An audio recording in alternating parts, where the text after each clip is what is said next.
조갑제닷컴 애독자 그리고 조갑제TV 시청자 여러분 안녕하십니까.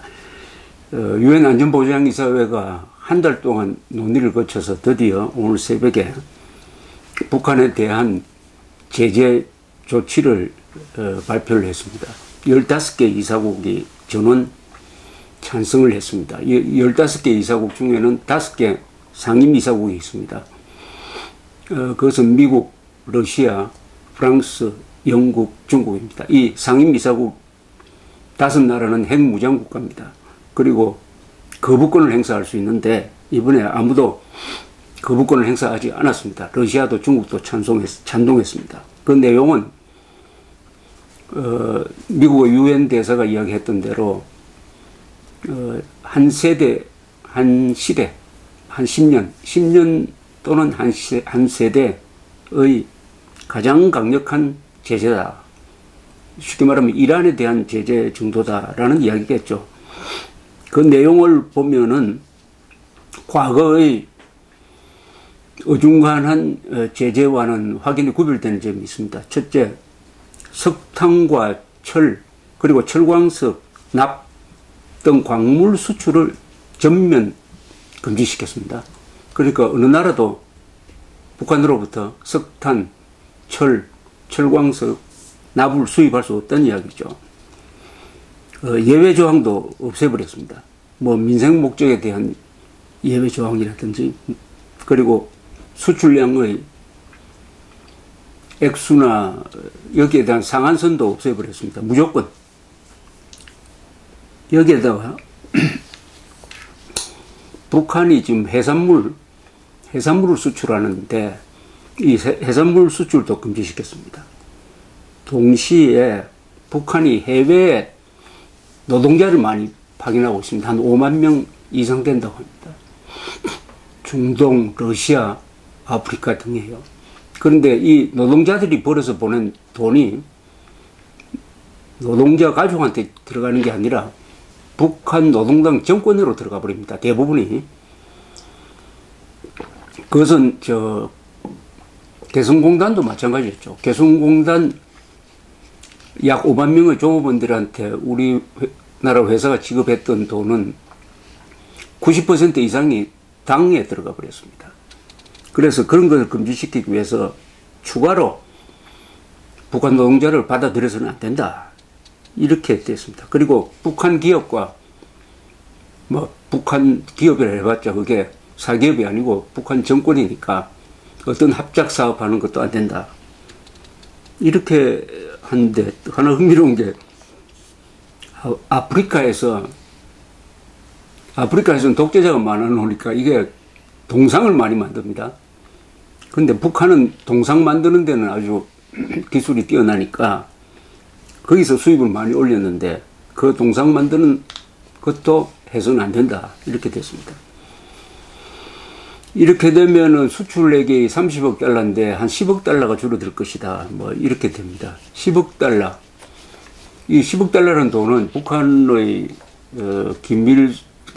김정은 체제 유지 자금 또는 무기 개발 등에 쓰이는 돈인데 그것만큼 북한의 핵 미사일 개발 의지를 약화시킬 것이다. 이렇게 기대하는 거죠.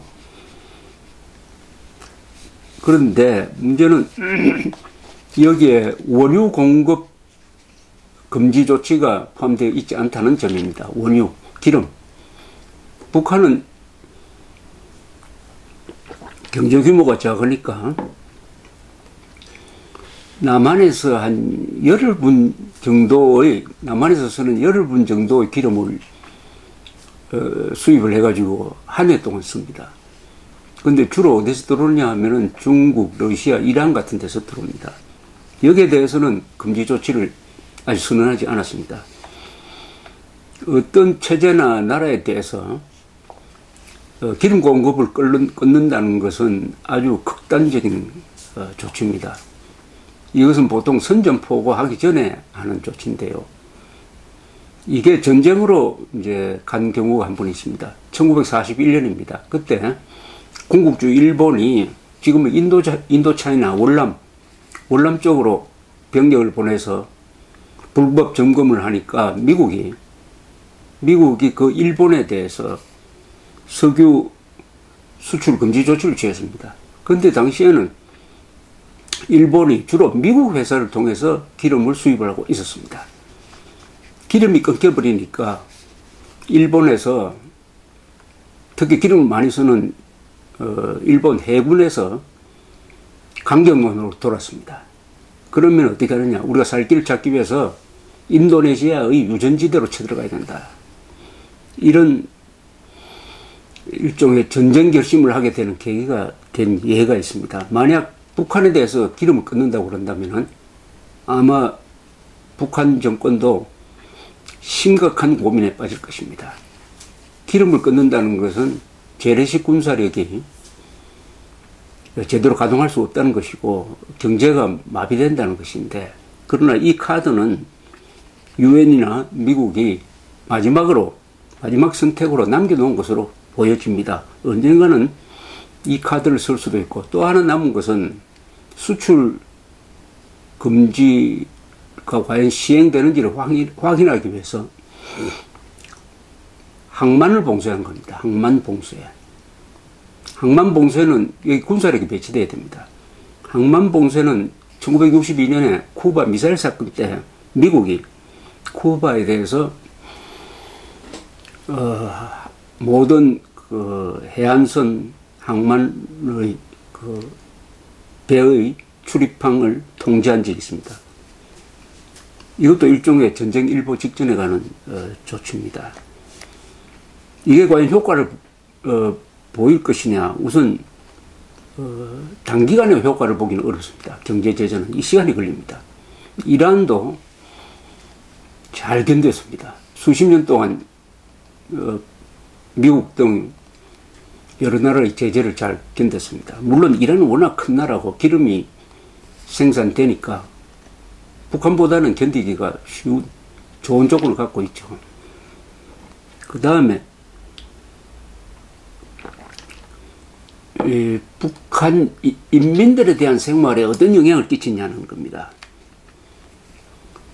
이 부분은 우리가 걱정해 줄 필요가 없다고 봅니다. 북한 정권이 이미 북한 사람들의 생계에 대해서는 포기를 했습니다. 알아서 먹고 살아라 이래 됩니다. 알아서 먹고 살아라. 북한 정권은 오로지 우리는 군사력, 무기 개발, 특히 핵 개발에 집중할 테니까 인민들은 알아서 먹고 살아라. 당이 먹여 살리지 않습니다. 시장이 먹여 살립니다. 북한의 여러 수백 개 새로 생긴 시장, 그리고 특히 압록강과 두만강을 건너서 이 연변 지역, 동북 삼성 지역과 민간인끼리의 교류를 통해서 먹고 사는 이런 체제가 되어버렸습니다. 여기까지 과연 영향을 끼칠 거냐 하는 데 대해서는 저는 좀 회의적입니다. 이 조치는 김정은과 노동당 그리고 군의 운영자금 외화에 타겟을 놓은 그런 조치니까 인민들에 대해서는 큰 영향이 없을 거라고 봅니다. 그리고 그 만주 지역과 북한 그 두 강을, 압록강, 두만강을 사이에 둔 이 지역은 일종의 경제 공동체입니다. 옛날부터. 그러니까 이것은 서로 교류하는 거, 뭐 보따리 장사들이 왔다 갔다 하는 거, 이것은 막을 수 없을 것입니다. 중국 중앙정부에서 막으라고 하더라도 그 지방의 그 말단으로 내려가면은 그 조치가 먹히지 않을 정도로 강을 사이에 둔 이 양쪽 인민들 사이에 교류가 역사적으로도 오래되고 이미 경제 공동체가 되었다. 이런 조사 보고가 있습니다. 자, 이제 이렇게 되면은 어떻게 보면은 북한의 장거리 핵미사일 실험에 대한 경제 제재 조치로는 거의 마지막 카드를 끝낸 겁니다. 거의라고 하는 것은 마지막 카드가 하나 있죠. 그건 기름을 끊는 겁니다. 그럼 여기에 대해서 한국 정부는 어떤 태도를 취할 것이냐. 우선 문재인 정부가 전에부터 박근혜 정부의 금강산 이건 이명박 정부가 한 겁니다만, 금강산 관광 중단 조치. 그 일은 2008년 7월에 그 관광 갔던 한국의 어떤 아줌마를 북한 군인이 경고도 없이 사살한 사건에서 비롯된 겁니다. 그리고 그 뒤에 무슨 사과나 배상 조치를 취하지 않았기 때문에 우리가 금지시킨 것인데, 이 문재인 세력은 그것도 재개를 해야 된다. 또는 박근혜 정부가 북한의 핵 개발에 대한 응징 차원에서 그리고 북한의 수시로 출입을 통제하는 이 개성공단의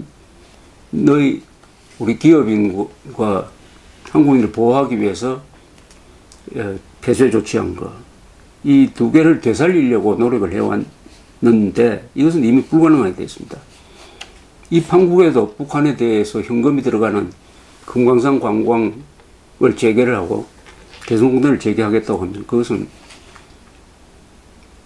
유엔 안보리에 대한 도전입니다. 세계를 놓고 싸우겠다는 겁니다. 그러면 문재인 정부가 김정은 정권하고 비슷해지는 게 될 것입니다.